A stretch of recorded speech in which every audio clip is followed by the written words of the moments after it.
পূর্বাগ্রহে স্বাগতম। সামাজিক যোগাযোগ মাধ্যম বা রাজপথ, রাজনৈতিক বক্তব্য বা বিভিন্ন শিক্ষাঙ্গনের ক্যাম্পাসগুলো আজকে উত্তাল। বিষয় ধর্ষণ। যেখানেই যান না কেন, চায়ের দোকানের আড্ডা হোক, কফি হাউসের আড্ডা হোক, ক্যাম্পাস, বিভিন্ন ক্যাম্পাস গুলায় যান, অথবা রাজনৈতিক আলোচনা বা সো-কল্ড টক শো গুলার সবচেয়ে হট টপিকস হচ্ছে ধর্ষণ। ধর্ষণের বিষয়াবলী নিয়ে আলোচনা। তো বাংলাদেশের প্রেক্ষাপটে এটা তো খুব একটা নতুন বিষয়, একদম আকাশ থেকে টুক করে পড়লো। বাংলাদেশে এর আগে কখনো ধর্ষণ হয়নি। টাঙ্গাইলের তনুরা হারিয়ে গিয়েছে, নাম না জানা অনেক বোন তারাও হারিয়ে গিয়েছে। তাদের হাহাকার শোনার মতো তো কেউ নেই। ইস্যু আসবে, ইস্যু যাবে, ইস্যু আসবে, আবার সামনে এই ইস্যুকে সাইডে ফেলে দিয়ে সেই ইস্যু নিয়ে নাচানাচি শুরু হবে। তনুদের হাহাকার শোনার মতো কারো সময় নেই। তনুরা আজকে তনু থেকে মাগুরার শিশু, সবই তো তনুদেরই ঘটনা। তনুদের হাহাকারই এখানে বেশি বেড়াচ্ছে, আর সেই একই কলরব চারিদিক থেকে উঠতেছে। মেয়েদেরকে খোয়ারে ভরে ফেলো, না হলে উড়না পড়াও। তো ওই মাগুরার শিশুটাকে উড়না পড়ান। মাগুরার শিশুটা তো উড়না ছাড়া ছিল। অথবা একই আওয়াজ, সেই একই আওয়াজ, একই বলি, পাথর নিক্ষেপ করে মেরে ফেলো। কারণ ওই তো আলোচনার মধ্যে তো থাকতে হবে।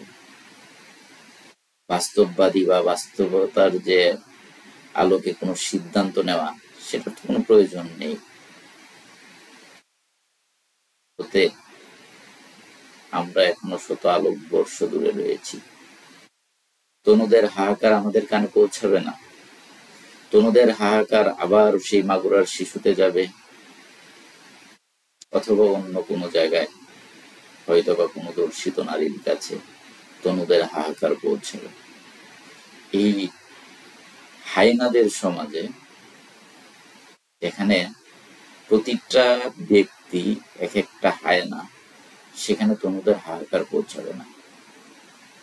যেখানে সভ্যতার আলো বলতে কোনো কিছু নেই, সেখানে তনুদের হাহাকার শোনার মতো কারো প্রয়োজন নেই। এখানে প্রয়োজন আছে ব্যক্তি স্বার্থ হাসিল করা, একান্তই ব্যক্তিগত স্বার্থ হাসিল করা, এবং তাদের মতবাদগুলো অন্যের উপর চাপিয়ে দেওয়ার নামে আন্দোলন করা। এছাড়া এখানে সহানুভূতি বা এখানে আইনের শাসন বা আইন প্রতিষ্ঠিত করার কথা বলার কোনো প্রয়োজন নেই। তনুরা হাহাকার করবে আজকে তনু থেকে মাগুরার শিশু অথবা অন্য কেউ। ওদের হাহাকার কখনোই আমাদের কানে পৌঁছাবে না। কখনোই আমরা ওই আইনের কথা বলবো না যে আইন তৈরি করে এই দর্শকদের শাস্তি দিব। আমরা দর্শিতাকে আবার ধর্ষণ করব, টু ফিঙ্গারিং নামে,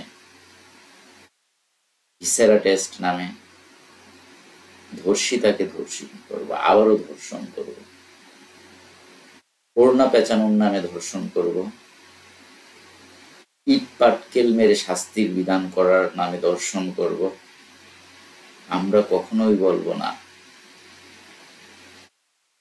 যে আইনের শাসনের মাধ্যমে এমন এক বিচার প্রক্রিয়া তৈরি করা, এমন এক বিচার প্রক্রিয়া তৈরি করা যে বিচারের মাধ্যমে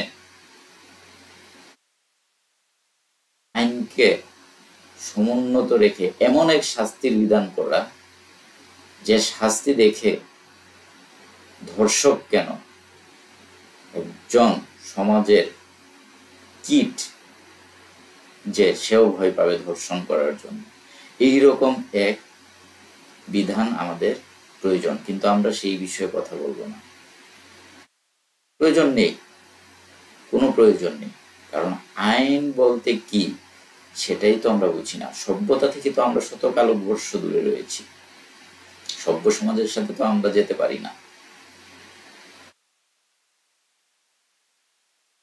আমাদের কন্যা সন্তানরা হচ্ছে ঘরে আটকে রাখার বস্তু, তারা থাকবে পিঞ্জিরার ভিতরে, তারা কেন বাহিরে যাবে? আজকে একের পর এক ইভটিজিং হচ্ছে, তাদেরকে গলায় মালা পরিয়ে সারা দেশবাসীর সামনে আদালত থেকে ছাড়িয়ে নিয়ে আসছে। এই তো এই আইনের শাসনই তো হচ্ছে এই দেশে, তাই না? তো এখানে তো ধর্ষক, এই সমাজের প্রতিটা মানুষ এক একটা দর্শক। এখানে ধর্ষিতার এই হাহাকার কিভাবে পৌঁছাবে আমাদের কানে?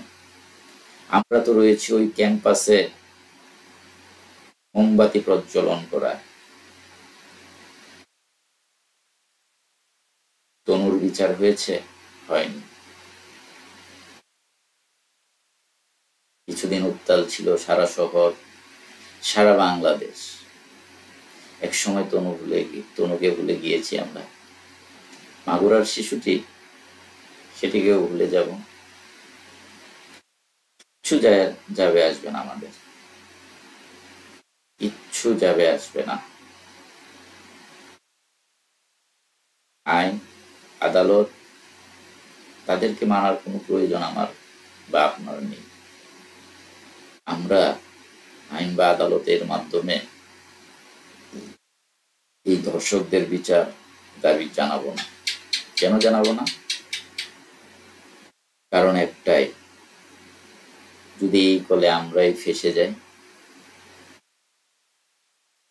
কারণ এই সমাজের প্রত্যেকটা মানুষের মনে এখন একটাই বীজ ঢুকিয়ে দেওয়া হয়েছে, সেই বীজটা হচ্ছে নারী বিদ্বেষ। এই নারী বিদ্বেষের বীজ যে পর্যন্ত নির্মূল করা না যাবে, সেই পর্যন্ত নারীদের অধিকার রক্ষার জন্য যে সকল আইন করা দরকার সেগুলাই বাধাগ্রস্ত হবে। আপনি যখন ধর্ষণের বিচারের নামে কোনো বিচার চাইবেন, তখন যোগাযোগ মাধ্যম, যেটা বর্তমানে সবচেয়ে ট্রেন্ডিং বিষয়, যেটার মাধ্যমে আপনি আমি সবাই ডুবে থাকি, যেটার মাধ্যমে একে অপরের সাথে কানেক্টেড, সেই মাধ্যমগুলো ভাসিয়ে দেওয়া হবে অন্য উদ্দেশ্য চরিতার্থের লক্ষ্যে বিভিন্ন পোস্ট দিয়ে। আপনার কি মনে হয় যে পাথর ছুঁড়ে নিক্ষেপ করে মারার মতো আইন বাংলাদেশে পাস হওয়ার কোনো সম্ভাবনা আছে?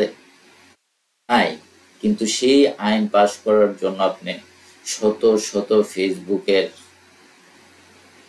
ইভেন্ট ক্রিয়েট করতেছেন এবং সেখানে যাওয়ার জন্য ইন্টারেস্ট দেখাচ্ছেন, যেটা একটা অলিক কল্পনা, সেটার পিছনে যাচ্ছেন। এগুলো কারা করছে?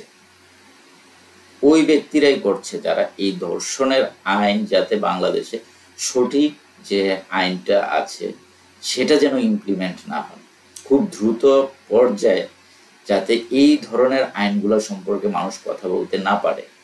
সেই জন্য আরেক শ্রেণীর ধর্ষক আছে, যে ধর্ষকগুলা এই ধরনের ইভেন্ট ক্রিয়েট করে, আর এই ধরনের মতবাদ যখনই ধর্ষণের মতো একটা বড় ধরনের ঘটনা বাংলাদেশে বারবার বারবার ঘটে যাচ্ছে, তখনই এই ধরনের ইভেন্ট ক্রিয়েট করে ইস্যুটাকে ডাইভার্ট করে দিচ্ছে।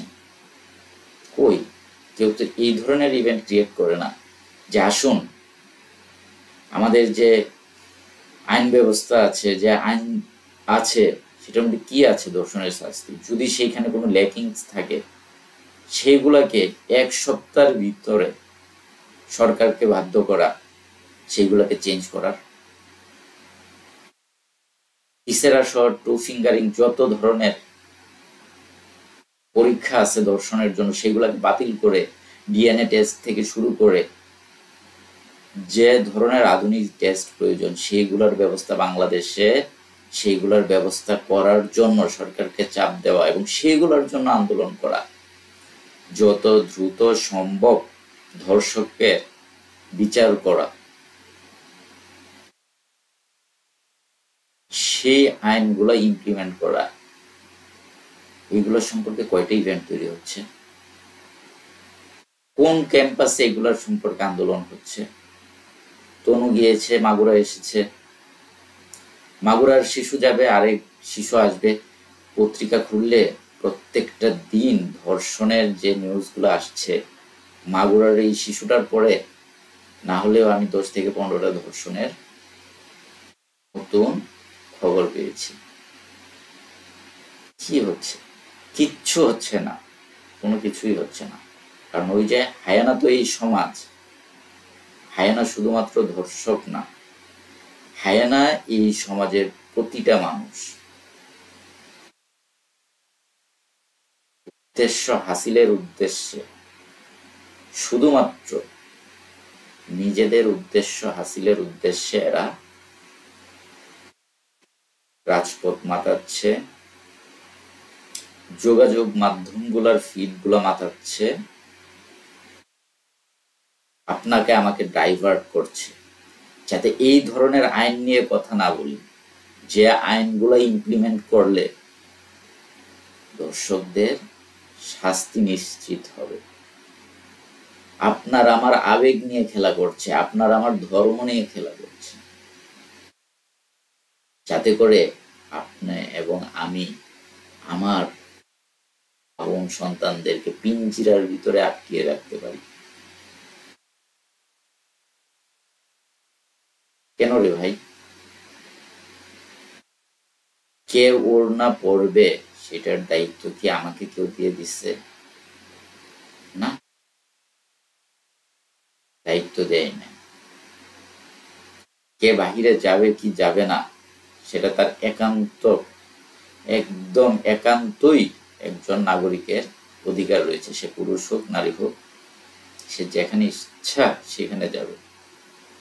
আপনাকে আমাকে কে সেই অধিকার দিয়েছে? এবং তার জন্য তাকে ধর্ষণ করতে হবে এবং সেই কর্মকাণ্ডকে সাপোর্ট দিয়ে আপনি কথা বলতেছেন যে ওর দোষ ছিল, এই জন্যই ওই ধর্ষিত হয়েছে।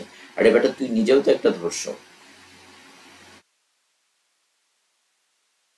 যে ব্যক্তি এই ধরনের কথা বলে, সর্বপ্রথম এই সমাজে তার শাস্তির বিধান করা উচিত। কয়জন মানুষ সেই কথা বলতেছেন না? আপনার কি মনে হয় এই দেশে ধর্ষণের বিচার সম্ভব? কখনোই না, কখনোই না, কখনোই না। কারণ আমরা মানুষ হতে পারি না। মানুষ হতার জন্য আমরা এখনো অনেক দূরে রয়েছি। আমাদের মনুষ্যত্ব নেই, আমাদের বিবেক নেই, আইনের শাসন নেই, এবং আমরা জানি না যে একজন মানুষ হিসেবে অপর মানুষের সাথে কোন ধরনের আচরণ আমাদের করতে হয় সেটা সম্পর্কেও আমাদের ধারণা নেই। তাই এই যুগে যুগে তনুরা আসবে, তনুরা হাহাকার করবে, তনুরা ধর্ষিত হবে এবং বিচার না পাওয়ার মাধ্যমে তনুদের আত্মচিৎকার কানে পৌঁছাবে না। সমাজের হায়নাদের মাধ্যমে তনুরা বারবার দর্শিত হবে, এই সমাজের হায়নাদের মাধ্যমে। কারণ এই সমাজে তো আইন প্রতিষ্ঠা করবেন সেই সুযোগ তো আপনাকে দেওয়া হয়নি। প্রতিটা মানুষ তার নিজের স্বার্থ হাসিলের জন্য লড়তেছে। এখানে কেউ তনুর জন্য লড়ছে না, ওই মাগুরার শিশুটির জন্য লড়ছে না। প্রত্যেকেই নিজ স্বার্থ হাসিলের উদ্দেশ্যে দৌড়াচ্ছে। যদি তাই না হতো তাহলে আজকে রাজপথে আন্দোলন হতো সঠিক আইনটা প্রণয়ন করার জন্য। আইনের যে লেকিংস আছে সেইগুলা ফাইন্ড আউট করে সেইগুলা সম্পর্কে কথা বলার দরকার ছিল। আজকে আমরা কি নিয়ে মেতে আছি, কোন বিষয় নিয়ে মেতে আছি, কোন শাস্তির কথা আমরা বলছি? কল্পনাযুক্ত যে শাস্তিগুলা সেইগুলা নিয়ে আমরা কথা বলছি। বাস্তবতা থেকে আমরা অনেক দূরে। কেন? কারণ আজকে যে মাগুরার শিশুটি ধর্ষিত হয়েছে সে আমাদের কেউ না, আমরা জাস্ট টাইম পাস করতেছি। টাইম পাস করার মতো একটা জায়গা প্রয়োজন, একটা ইস্যু নিয়ে সামাজিক যোগাযোগ মাধ্যম, রাজপথ, ক্যাম্পাস, রাজনৈতিক বক্তৃতা, টক শো এগুলো উত্তপ্ত করে রাখতে হবে। শুধুমাত্র সেই কারণেই আমরা কথা বলছি, দেখাচ্ছি আমরা অনেক জ্ঞানী ব্যক্তি, আমাদের অনেক দরদ ওই মাগুরার শিশুটির জন্য, ওই দর্শিতা নারীটার জন্য আমাদের মন কাঁদে। আসলেই কি তাই? পুরাটাই ফেক। এই সমাজের প্রতি যে ঘৃণা, সেই ঘৃণাটাও এখন আর আসে না। কাকে ঘৃণা দেখাবে? আমরা প্রতিটা মানুষ এক একটা নর্দমার কীট পতঙ্গ হয়ে গিয়েছে।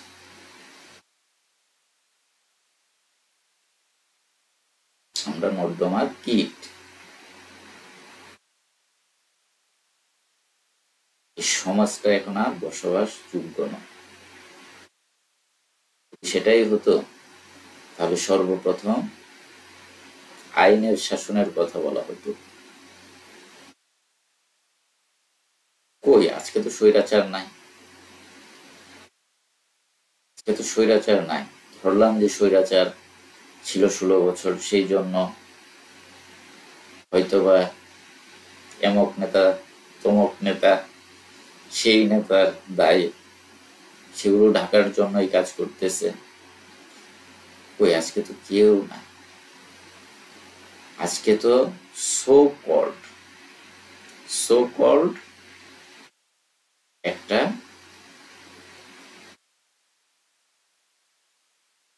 কি বিজয়ী সরকার যেন, তারা কথা বলছে এই মাগুরার শিশুটির বিচার হবে 90 দিনে, বা এইরকম টাইপ একটা কথা বলছে। এক্স্যাক্টলি আমার মনে নাই। কেন ভাই? শুধুমাত্র এই শিশুটির বিচার কেন 90 দিনে হবে? এই শিশুটির ধর্ষণের যে ইস্যুটা,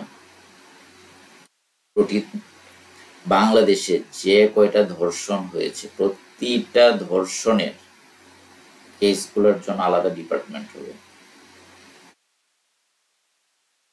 90 দিনের ভিতরে প্রতিটা কেস পাওয়া যায়, এটা উঠতে পারে না। কিছুটা অমূলক, কারণ 90 দিন সব ক্ষেত্রে যে ধর্ষণের ঘটনা ঘটছে এরকম বলার তো কোনো সুযোগ নেই। কিন্তু ডিএনএর মতো টেস্ট যেখানে রয়েছে, বাংলাদেশে সবচেয়ে বেশি ধর্ষণের যে আলামত নষ্ট করা যে টেস্টগুলা, সেই টেস্টগুলো কিন্তু এই বাংলাদেশে প্রতিষ্ঠিত। বাংলাদেশে ধর্ষণের আলামতগুলো এই টেস্টের মাধ্যমে কিন্তু নষ্ট হয়ে যায়। কি সকল টেস্ট জানি, টু ফিঙ্গারিং টেস্ট, ভিসেরা বা এই টাইপ কোনো একটা টেস্টের কথা বলে, হাস্যকর টেস্ট। ডিএনএ টেস্ট কোথায় গেল? একটা ধর্ষণে সবচেয়ে বড় আলামত যেগুলা, সেগুলোর মধ্যে তো এই ডিএনএ টেস্টকে অন্তর্ভুক্ত করতে হবে। যে টেস্টের মাধ্যমে যখন প্রুভড হবে যে হ্যাঁ গ্রেপ্তারকৃত আসামি ডিএনএর সাথে এটা মিলছে, তখন তো আর বিচারের আর কোনো প্রক্রিয়া থাকার কোনো আমার প্রশ্নই উঠে না। এই বিচারটা করতে কয়দিন সময় লাগে? 90% কেস তো এখানেই সলভ হয়ে যাওয়ার কথা। 90% কেস সলভ হয়ে যাবে জাস্ট ডিএনএ টেস্টের মাধ্যমে। তো সেটা কি করা পসিবল? পসিবল না। কেন পসিবল না? কারণ ওই যে বললাম, হায়েনারা এটা করতে দিবে না।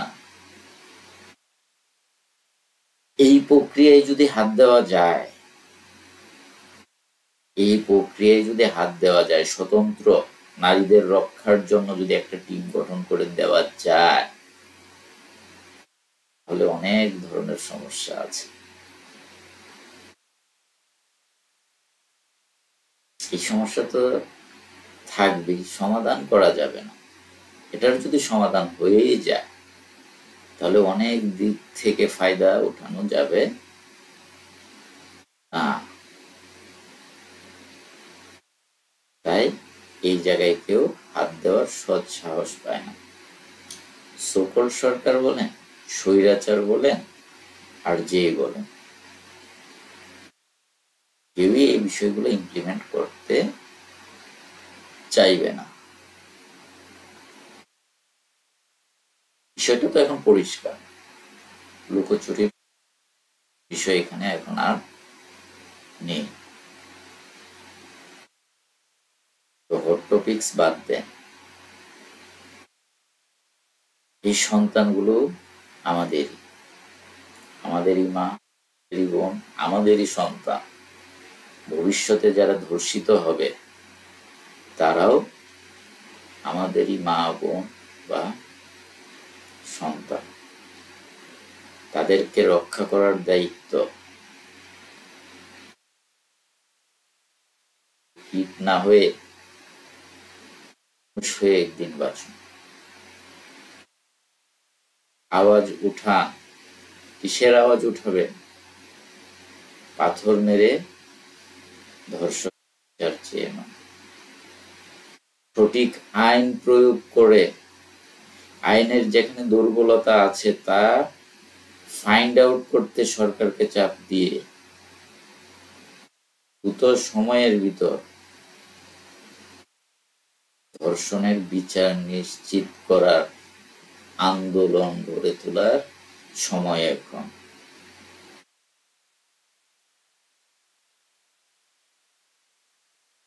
তো আমরা হতেই পারিনি, চেষ্টাটা অন্তত করুন, শুরুটা করি। ওই উদ্দেশ্য হাসিল করার যে মানুষগুলো বসে আছে, তাদের দুই গালে সপাটে দুইটা থাপ্পড় লাগিয়ে ওই সকল উদ্দেশ্য থেকে সরে এসে সঠিক একটা জায়গায় পৌঁছান। সরকারকে বা এই রিলেটেড আদালত বলেন, এই যে ডাক্তারি পরীক্ষাগুলো বলেন, সবগুলা জায়গায় লিস্ট করে করে বৈজ্ঞানিক উপায়ে ধর্ষকগুলোকে আইডেন্টিফাই করার জন্য যে যে ব্যবস্থা নেওয়ার প্রয়োজন, সেটা যত আধুনিক ব্যবস্থাই হোক না কেন, বাংলাদেশে যদি সেই ব্যবস্থা থেকে থাকে ভালো, না থেকে থাকলে সেই ব্যবস্থাগুলো সরকার দ্রুততম সময়ের ভিতর বাংলাদেশে নিয়ে আসবে এবং দ্রুততম সময়ের ভিতরে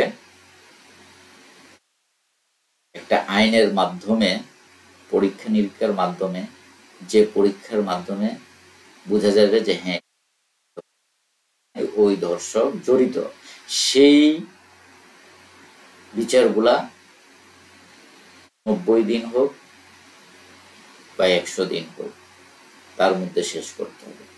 আর যে ঘটনাগুলায় হয়তো টেস্ট দ্বারা প্রুভ হবে না, সেগুলাকে আমাদের আইন শৃঙ্খলা বাহিনী তো চুরি করে নেয়। এরকম অনেক ঘটনা আছে, ক্লুবিহীন ঘটনা, যেগুলা তারা 24 ঘন্টার ভিতরে সলভ করে দেখিয়েছে। সেই আইন শৃঙ্খলা রক্ষাকারী বাহিনীকে চুরি করিয়ে রাখা হয়েছে। এখন তাদের মনোবলকে ধ্বংস করে দেওয়া হচ্ছে। আমাদের আইন শৃঙ্খলা বাহিনীগুলোকে একটিভ করে এই সকল ধর্ষণের সাথে যারা জড়িত তাদেরকে ধরে দ্রুততম সময়ের ভিতরে বিচার চাই। আমরা আইন ইমপ্লিমেন্ট করা চাই, এই মুহূর্তে চাই। যদি না করতে পারো, তোমার সরকারে থাকার কোনো প্রয়োজন নাই। এই মুহূর্তে আমরা আইন চাই, ধর্ষণ বিরোধী আইন। শুধুমাত্র ধর্ষণ বিরোধী আইনে থাকলে হবে না। যারা নারীদেরকে বলে যে তোমার পোশাকের জন্য ধর্ষিত হয়েছ, যারা হ্যারাসমেন্ট করবে নারীদেরকে, যারা বাইরে নারীদেরকে ইফটিজিং করবে, প্রত্যেকটাকে ধর্ষণের অপরাধে বিচারের আওতায় আনতে হবে। এই আওয়াজটা যখন বাংলাদেশে উঠবে, তখন বুঝতে পারবেন যে বাংলাদেশে ধর্ষণের পরিমাণ কমবে। একটা ধর্ষক কি সরাসরি হয়ে ওঠে না, সে তো এই শারীরিক পরিস্থিতির ভিতর দিয়ে যায়। যাওয়ার পর সে বুঝে যে এই বাংলাদেশে আপনি যত বড় অপরাধী করেন না কেন, যখন বলবেন ওই মেয়েটারই দোষ, ওই মেয়েটার এই প্রবলেম ছিল, ড্রেসে প্রবলেম ছিল, করোনায় প্রবলেম ছিল, সে কেন সন্ধ্যার পরে বের হয়েছে, সেই জন্য আমার দাঁড়িয়ে গিয়েছে। এইগুলাকে যখন সর্বপ্রথম আপনি আইনের আওতায় নিয়ে আসতে পারবেন না, এগুলোই তো পরবর্তীতে ধর্ষক হচ্ছে। আজকে আদালত থেকে ছাড়িয়ে নিয়ে আসছে, ভয়ে মামলা উঠায় নিয়ে গেছে একটা ভার্সিটির স্টুডেন্ট। কল্পনা করা যায়? কল্পনা করা যায় না। তো যে ব্যক্তিগুলা থানায় বসে থেকে এদেরকে ছাড়িয়ে নিয়ে আসলো, তাদেরকে কি গ্রেপ্তার করার প্রয়োজন ছিল না? এই যে ধর্ষণের মতো ঘটনাগুলো ঘটে কিভাবে? কারণ এরা জানে যে আমরা ইফটিজিং করব, কোনো সমস্যা নেই, এর বেকে অনেক পাওয়ার, অনেক অনেক পাওয়ার। এই পাওয়ার গুলাকে যে পর্যন্ত শেষ না করা যাবে, যে পর্যন্ত এই ধর্ষণের বিচার এই বাংলাদেশে হবে না। এটা সোকল সুশীল সরকার হোক, স্বৈরাচার সরকার হোক, বা দুর্নীতিবাদ সরকার হোক, কেউই মনে প্রাণে চায় না এই নারীদের একটা নিরাপদ আবাসস্থল এই দেশকে গড়ে তোলার জন্য। কোন সরকারই চায় না। যদি চাইতো তাহলে ওই মাগুরার শিশুটার পর আর একটা ধর্ষণের কেসও আমাদের সামনে আসা উচিত ছিল না। আর ইফটিজিং প্রতি মুহূর্তে মনে হচ্ছে যে এই এলাকায়, ওই এলাকায়, সাভারে, এইখানে সেইখানে, যেখানে খুশি সেইখানে ইফটিজিং এর ঘটনা ঘটছে। কোথাও কোথাও নারীদেরকে ধরে পিটাচ্ছে। এই ঘটনাগুলো কিন্তু ঘটছে, এই মুহূর্তে ঘটছে। যখন আমি এই ভিডিওটা করতেছি তখনও হয়তো বা বাংলাদেশের কোনো জায়গায় ঘটছে। কেন? কারণ ওই যে ফাঁকা বলি আওড়াচ্ছে ওইগুলা বসে বসে, সাংবাদিক সংবাদ সম্মেলন করছে, এই করে ফেলবো, সেই করে ফেলবো। সেটা কি? কারণ ওই সবগুলা মিলে এই হায়নাদেরকে উস্কিয়ে দিচ্ছে। সময় এসেছে আপনাকে আমাকে ওদের ঘাড় ধরে ওদেরকে বুঝিয়ে দেওয়া যে তোদের এটা দায়িত্ব, এই হায়নাগুলাকে খাঁচায় গড়ার দায়িত্ব তোদের। আর তোরা নিজেরাও হায়না, এই জন্যই তোরা যে কাজগুলো ইমপ্লিমেন্ট করা দরকার সেগুলো ইচ্ছাকৃতভাবে করিস না। এটাই তো এখন বোঝা যাচ্ছে। কারণ না হলে বাংলাদেশে এত বড় একটা ঘটনা ঘটে যাওয়ার পরও আপনি তাকিয়ে দেখেন, চারিদিকে তাকিয়ে দেখেন কি পরিমাণ নারী বিদ্বেষী কর্মকাণ্ড গুলা ঘটছে। এগুলো কি আওয়ামী লীগ এসে করে দিচ্ছে?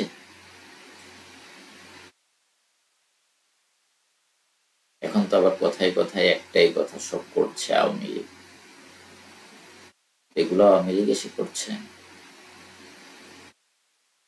একটা পলাতক দলের যদি এতই ক্ষমতা থাকে, তাহলে তো আপনি তো সরকারে রয়েছে, আপনি তো পলাতক না, আপনার ক্ষমতা তো এর চেয়ে বেশি হওয়ার কথা।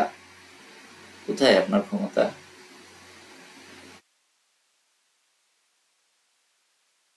তো আসুন মানুষ হই, মানুষের মতো একদিন বেঁচে থাকি। নর্দমার কীট হয়ে 60-70 বছর বেঁচে থেকে লাভ নেই। ওই আইন প্রণেতাদের ঘাড়টায় ধরে চেপে আইনগুলোকে পাশ করানোর ব্যবস্থা করি। কোন ধরনের সীমাবদ্ধতা রয়েছে আমাদের, সেইগুলো আইডেন্টিফাই করার চেষ্টা করি। বাংলাদেশ গড়ার জন্য আসুন আমরা সবাই মিলে কাজ করি।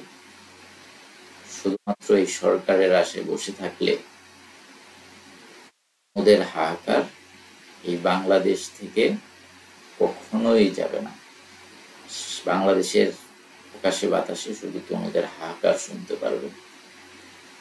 আপনার যদি মনে হয় তনুদের হাহাকার শুনে আপনি বাঁচবেন, সেটা আপনার চয়েস।